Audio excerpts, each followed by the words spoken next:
Hello, hello, hello, my friends. Welcome back. Today on the podcast, we have a little bit of a juicy one. I was actually going through life, going about my business, and came across somebody in a public setting that like came up to me and was just like, "Hey, I know you got divorced, so I didn't know if you wanted me to say that out loud or if you wanted to keep that a secret or if you want me to use your which name you want me to use, your married name or your maiden name or what's okay with you or I just want to make sure you're comfortable." And um I appreciated the question, but I realized that there is a lot of stigma around divorce, a lot of stigma around um, what people think it means, the shame, the doubt that people think that automatically comes with it. And I wanted to share how that hasn't been my experience. So on this podcast, we're going to talk about why I got divorced and my divorce journey. But I think before we do that, I need to talk about why I got married. So that's this episode today. Get ready. Why did I get married? And just so y'all know, I don't use notes. I'm not really a notes person. I just come and talk to y'all of whatever on my heart and my brain. So you're getting straight stream of consciousness. So just thinking back, why did I get married and trying to figure out where to start with that? I think it has to start with growing up and not only from family, but also from society, just the idea that you needed a man, you needed a partner to be complete. Yes, I was always encouraged to chase my dreams. I was always encouraged to go after what I wanted. I was always encouraged to make money, be a leader, and all those things. But it always had the caveat that get married and have babies. Like your life isn't complete unless you do that. Like a partner is what makes you whole. A partner is what makes life worth living. A partner makes everything better. And that's kind of the messaging that I got growing up, even from media, Disney. Like that's literally damsels in distress waiting on a man to come and save them. They've definitely gotten better in recent years. I still love Disney. I still love cartoons. I have a Disney Plus account and yes, I still watch it regularly. So yeah, they have gotten better, but the messaging has been you need a man, you need a partner, you need somebody else. And even growing up, I'd hear my mom say, and her side of the family say, like, you should walk like this to attract somebody. You should have your hair like this. You should always be put together, always well presented, because you never know when you might meet that person. And always just like steering and preparing for a relationship. So yeah, clearly it was heavy, heavy out on my mind all the time. And as a kid, I was super awkward, actually, still awkward. But in a way I didn't embrace it. I was not very social and I was a super tomboy. So my relationship with guys was always a friendship and never more than that. So that definitely provided a lot of insecurity for me.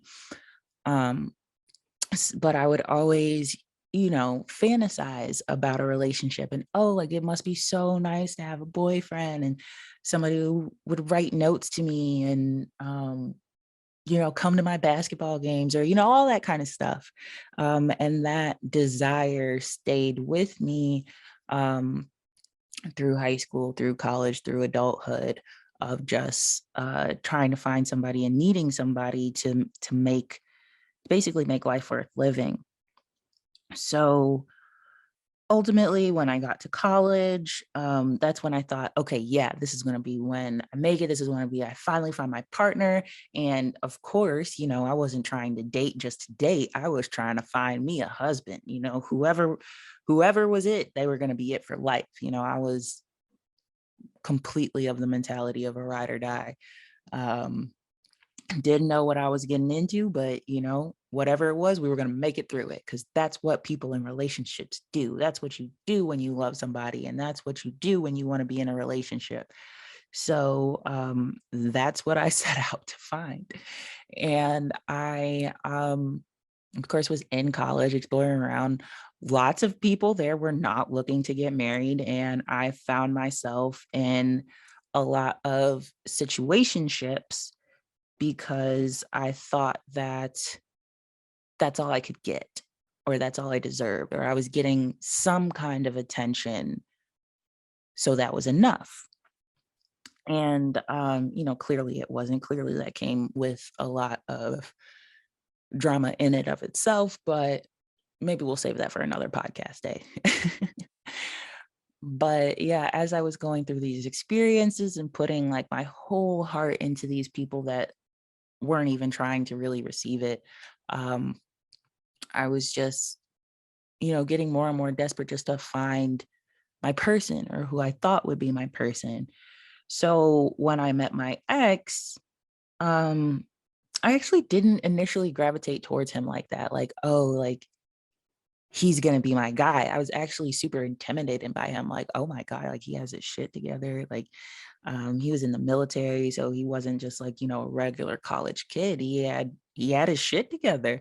Um, he had his own money, he had his own, he was really good at time management. He was really good at like talking to people and showing up and just like being a regular human. Like honestly, as I say this out loud, the bar was low. But but yeah, I was intimidated by him. And so when we started talking, I didn't really think about it going long term or think about it going anywhere, but that did give us time to kind of build a friendship and build on top of that, and eventually decide that we were dating and we were exclusive. And in the beginning, it was great. Like, we couldn't get enough of each other. We always wanted to be around each other. Sex was fucking incredible. Um, we were just like, it just worked. It made sense. And it was like the first relationship that I had. Like, oh my God, I found my person. This is it.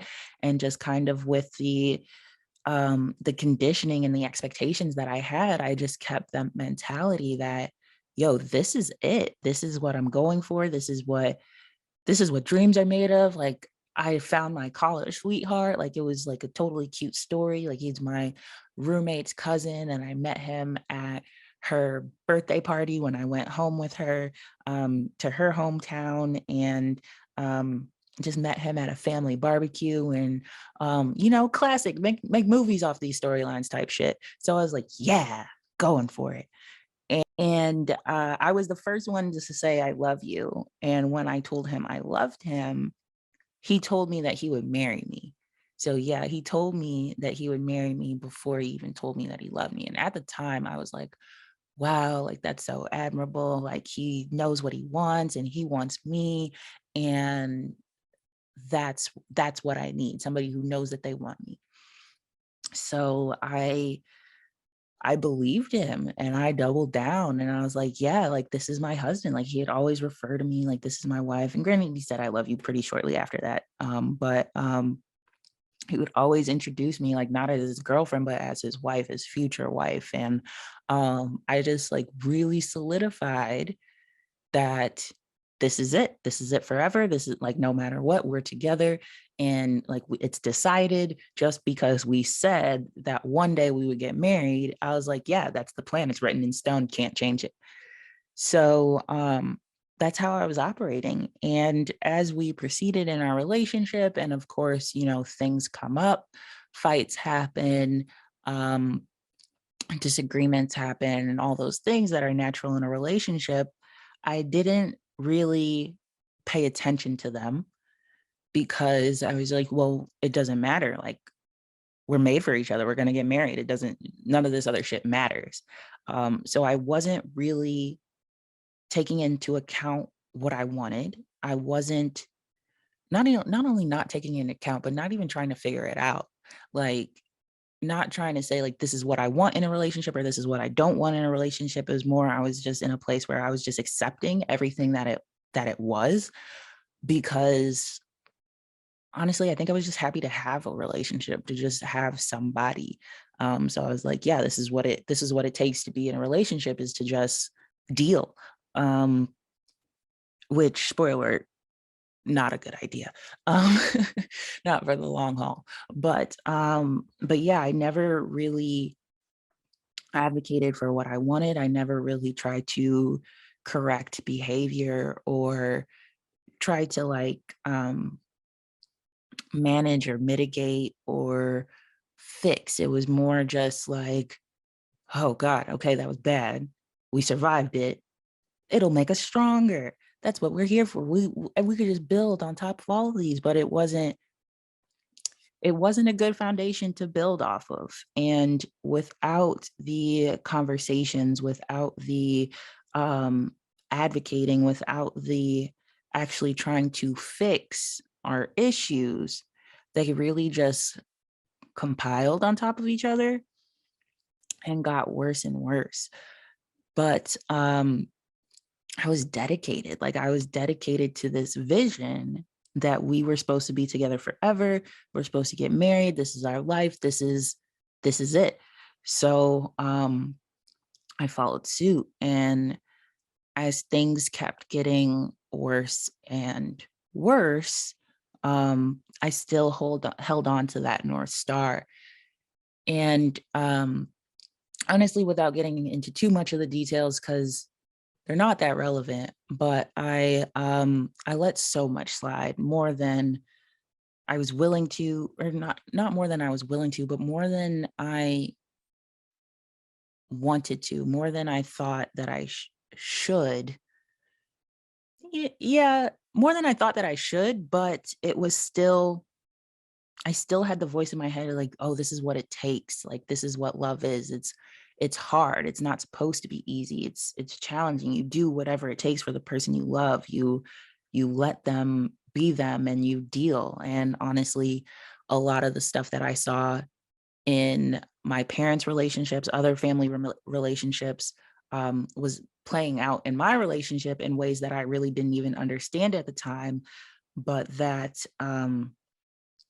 one person was the kind of firecracker, the go-getter, the one that's been through the things and that you have sympathy for, and the other person was the fixer, the mediator, the enabler, the everything. And that became my role, the fixer, to the point where I was always trying to fix things, always trying to mitigate things, always trying to make sure he was happy, always trying to um, take care of myself and him, and know to the point that he didn't have the capacity to take care of me because of everything that he was going through, and just letting that being okay. And again, grinning and bearing it and putting everything that I needed, I wanted, would make me feel safe, comforted, secure, and actually happy in the relationship. I just kept stuffing it down and saying, like, if I believe in him, if I trust him, if I help him,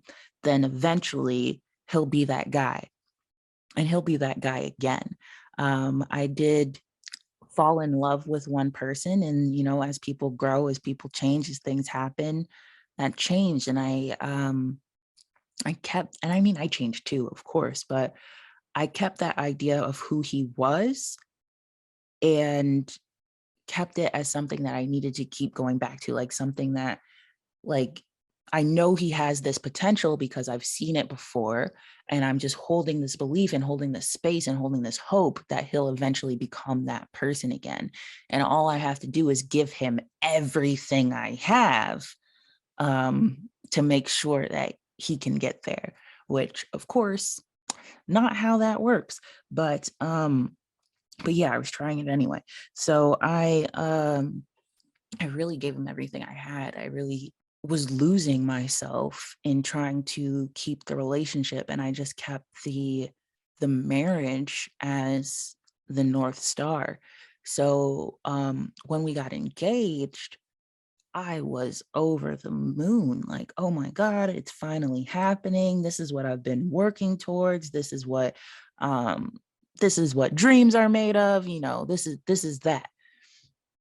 And a ring didn't change anything. It was just more of the same, but I still kept my belief that marriage was going to be the thing that did it. Like, marriage was going to be the thing. Like, he's going to see I'm committed to him for the long haul, for forever. Like, that's what it's going to take for him to have the confidence and the strength to get his shit together and get the help he needs and all this kinds of stuff. And yeah, I just kept that belief. So kept going, kept pushing things down, kept letting things slide, kept making excuses, kept um pushing away prying eyes, and telling everybody everything's great, everything's fine, we're awesome, we're getting there, knowing like that wasn't really the case, and still following suit. So then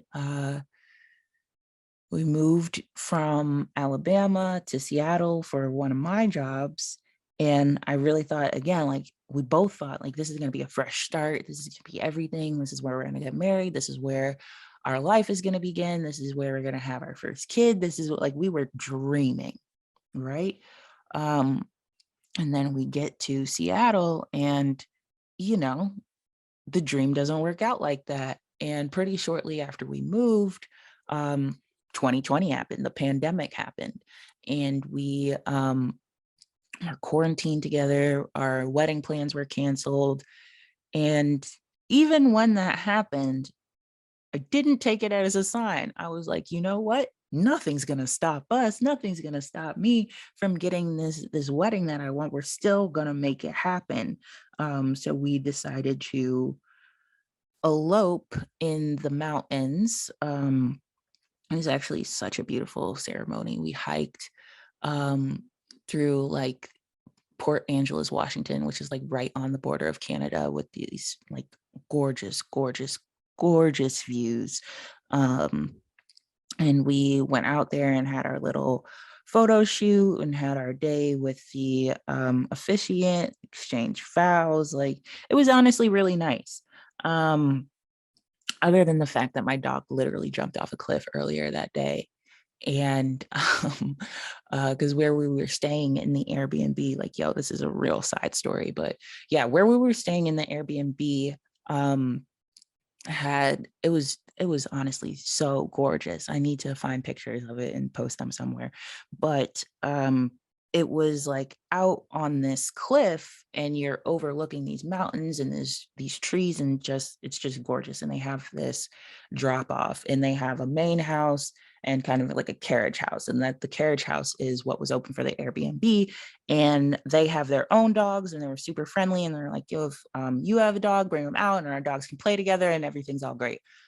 So our dogs were playing, and then all of a sudden we can't find Rocky. We don't see him. We see the other two, but Rocky's nowhere to be found. And one of the other dogs is like literally legit trying to get our attention, like just barking at us and like, yo, come over here. um so I go over there, and the dog is just barking off the cliff. And what I didn't realize is that they had the invisible fence collars. Like, they had those collars that kept them within a certain parameter. And my little Rocky didn't have one. And they also had a cat, which my little Rocky is very, very obsessed with, um, and always has to chase, even though he's not aggressive. He doesn't want to do anything with them. He literally just wants to see them. But of course, a cat being a cat, it's always going to run from a dog it doesn't know. So it just creates this huge cat and mouse game, for lack of better words. Well, anyway, come to find that my dog literally jumped off a fucking cliff trying to chase a cat. And this other dog, Kona, I will always love Kona, was getting our attention to point exactly to where Rocky was. And so we could save him. So my ex, he literally actually like went down, like, I don't know, propelled down the side of this cliff, and got our dog. Like, he put him under his arm and like halfway pushed him up to me. It was like kind of like a 10-foot drop. So then I like reached down and like we had the rope from these owners and like literally scraped to get him like back up this cliff. And then he came up too. And so I was just like, oh my God, yeah, this is the guy. He literally like jumps off cliffs to save my baby. Like, of course, like this is destiny. So yeah, I just used it as more evidence to why um he was my person and we should get married. And he's not a bad person at all. He just, I mean, now in hindsight, look at the past with rose-colored glasses. He wasn't my person, but I was so committed to the idea of it and so committed to believing it that I used everything as a reason to believe that this was it. This was the forever thing. So yeah, we got married and nothing changed. It was kind of still the same relationship, still the same problems, still the same insecurity, still everything going on the same. And that's when I started to really, really, truly do the work on myself. Um, I had got into coaching a little bit before we got married. Um, a little bit before 2020, and I loved it. I found the tools so helpful, and I was doing things um that helped me be the person for myself that I was looking for him to be. Create those feelings of safety and love and security for myself to the point where, like, just understanding where, like, I didn't need him to do anything specific or say anything specific in order for me to feel those ways. And I was just able to create it for myself. Um, so I was finding that more and more. And then when we got married, I was just like, all right, yeah, this is it. This is the thing that's gonna make him switch. This is the thing that's gonna make him take that responsibility and save me and protect me and be the person that I need. And that day didn't really come. So that leads me into why I got divorced, but we are saving that for next week on the podcast. So tune back in for why I got divorced.